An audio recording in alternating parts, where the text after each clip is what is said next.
Halo Soulmate, good day mates. Ketemu lagi dengan saya Ika Febrilia.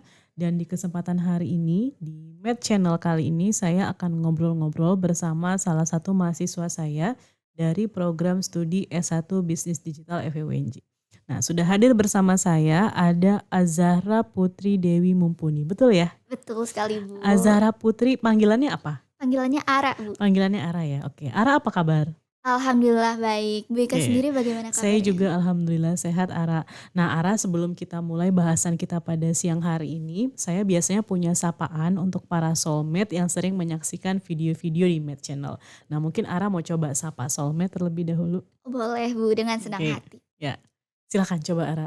Halo soulmate, good day mates gitu. Oke. Halo soulmates, good day mates. Nah mantap, terima kasih Ara.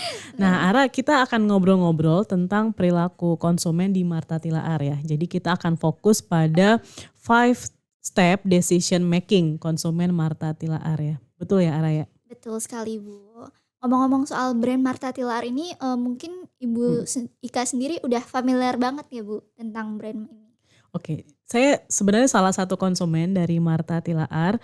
Nah, yang saya tahu juga Marta Tilaar ini merupakan brand asli Indonesia yang sudah berdiri sejak tahun 1970 ya. Iya, Dan betul. fokusnya pastinya pada produk-produk kosmetik.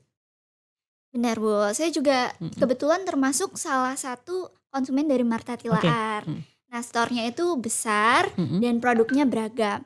Nah, kemarin itu saya sama teman-teman saya Mhm. kebetulan sempat melakukan observasi Mhm. terkait dengan pengambilan keputusan konsumen Marta Tilaar ini. Oke, apa aja yang Ara udah dapat terkait dengan observasi yang sudah dilakukan? Oke, jadi di Marta Tilaar itu banyak yang menyediakan produk dengan harga promo Oke. dan juga menyediakan tester dari setiap produk yang dijualnya. Nah, pada saat itu saya melihat ada konsumen yang masuk untuk sekedar melihat produk promo saja, Bu. Oke, jadi dia apa, ngelihat promo kemudian tertarik buat masuk ke tokonya, nyobain testernya mungkin ya? Iya. Tapi beli nggak kira-kira Ara setelah nyobain tester? Oke, jadi dari observasi yang kami Mhm. lakukan itu, memang Mhm. ada beberapa konsumen yang masuk ke store karena tertarik dengan tulisan diskon ya, Bu. Oke. Nah, terdapat konsumen, ya ada juga terdapat Mhm. konsumen yang hanya sekedar melihat gitu, Bu, dan Oke. juga ada, konsumen yang benar-benar tertarik dengan produk yang di-display oleh toko. Kemudian konsumen yang datang itu biasanya Mhm. menghabiskan waktu sekitar 2 sampai 14 menit. Mhm. Dan karena offline store-nya menyediakan tester, jadi Mhm. hampir semua konsumen itu menghabiskan waktu untuk, Nyobain menyobain tester. testernya itu, Oke. Bu. Nah ini menarik sekali ya hasil observasinya. Terlihat bahwa, yang namanya diskon itu bisa mempengaruhi niat beli konsumen gitu ya, yang mungkin awalnya cuma sekedar lewat, tapi ternyata pas lihat ada diskon kemudian langsung berhenti, masuk ke tokonya, nyobain testernya dulu gitu ya. Masalah beli nanti belakangan ya, yang penting nyobain testernya dulu. Oke, lanjut, Zahra. Oke, jadi, sebenarnya kalau dari diskon sendiri itu, Mhm. sebenarnya nggak menjamin ya, Bu, untuk Oke. semua konsumen, bisa membeli Iya. produknya itu. Karena kan Mhm. memang setiap kebutuhan konsumen itu berbeda-beda, belum tentu cocok ya, Bu.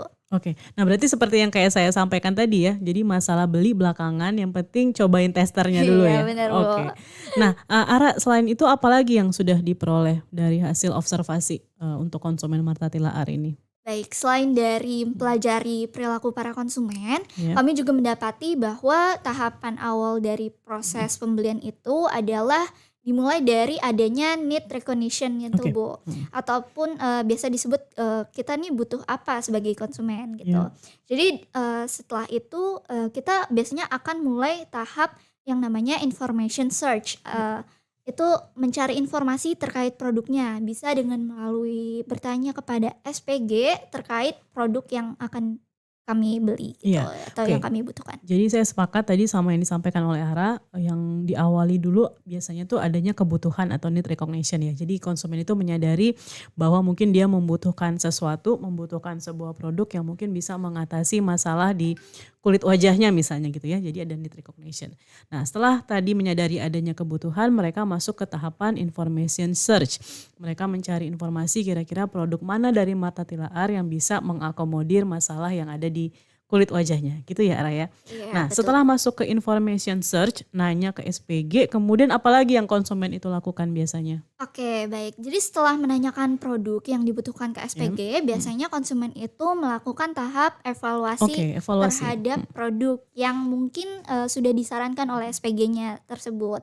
Jadi contohnya mungkin seperti membandingkan Oke. tekstur, terus juga mereknya, terus harganya. Nah, setelah konsumen tersebut merasa bahwa produknya Mhm, cocok, mhm, nah dengan perspektif konsumen tersebut, biasanya mereka akan masuk ke dalam tahap pembelian nih, Bu, oke.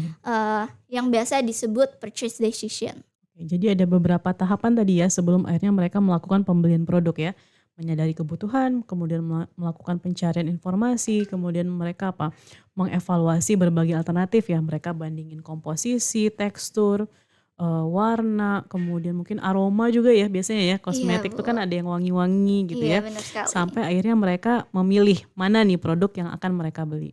Oke, kalau misalnya Ara sendiri sebelum melakukan pembelian produk juga melalui step-step itu enggak? Saya juga sama ya, Bu, biasanya saya Mhm, juga suka perhatiin detail mhm, komposisinya kayak gimana, apalagi saya memiliki kulit yang sensitif nih ya, Bu, oke, Ika. mhm, Nah, berdasarkan hasil observasi kami juga kemarin, setelah konsumen mengetahui apa saja yang mempengaruhi keputusan pembelian produk, biasanya terdapat beberapa konsumen juga yang membeli produknya, tapi ada juga yang tidak membeli. Nah, untuk yang melakukan pembelian mungkin, seperti yang tadi kita bilang, mhm. konsumennya sudah mendapatkan solusi atas kebutuhan mereka.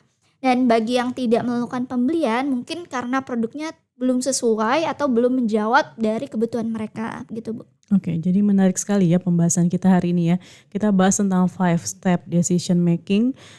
Jadi kalau misalnya bisa disimpulkan, mungkin Ara nih yang mau menyimpulkan silakan Ara. Dari Oke, tadi ya tahapan-tahapan yang dilalui konsumen sebelum akhirnya dia memutuskan untuk membeli produk. Nah, silahkan coba Ara. oke. Izin Iya, simpulkan ya, Bu. boleh Jadi boleh. dalam pengambilan keputusan konsumen itu ada 5 tahap. Ya, Yang pertama itu pengenalan masalah. Jadi ketika konsumen mengenali suatu masalah dan melihatnya sebagai hal yang cukup penting, hmm, mereka akan memulai proses pencarian ya, informasi. Lalu selanjutnya ada yang namanya tahap evaluasi alternatif. Jadi hmm, konsumen akan mempertimbangkan nih beberapa faktor dan juga hmm, membandingkan produk-produk dengan produk alternatif. Nah, setelah konsumen membuat pilihan, hmm. mereka akan melakukan pembelian dan, konsumen akan melakukan evaluasi pasca pembelian untuk Ya. menentukan apakah produk tersebut bagus, cocok, ataupun tidak. Oke, jadi evaluasi pasca pembelian ya. Jadi kalau misalnya pas udah dicoba produknya cocok, nah bukan tidak mungkin di kesempatan pembelian berikutnya si konsumen akan membeli produk dengan merek yang sama gitu ya. Tapi kalau misalnya udah dicoba ternyata malah bikin jerawatan, malah bikin apa jadi beruntusan, nah pasti dia akan beralih ke merek yang lain gitu ya Raya. Iya, benar sekali, Oke. Bu.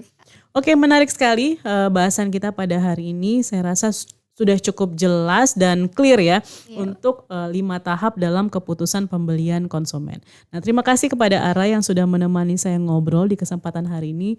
Nah, soalnya jadi punya banyak pengetahuan nih tentang five step decision making di konsumen Marta Tilaar gitu ya Ara ya. Iya, baik. Oke, Terima terima kasih kasih juga. banyak. Terima kasih, Ya. Bu. Iya, terima kasih Ara. Sampai berjumpa lagi di video-video marketing berikutnya. Kita barengan ya. Oke, Bu. Satu, dua, tiga. Good Good day, day, mates. mates.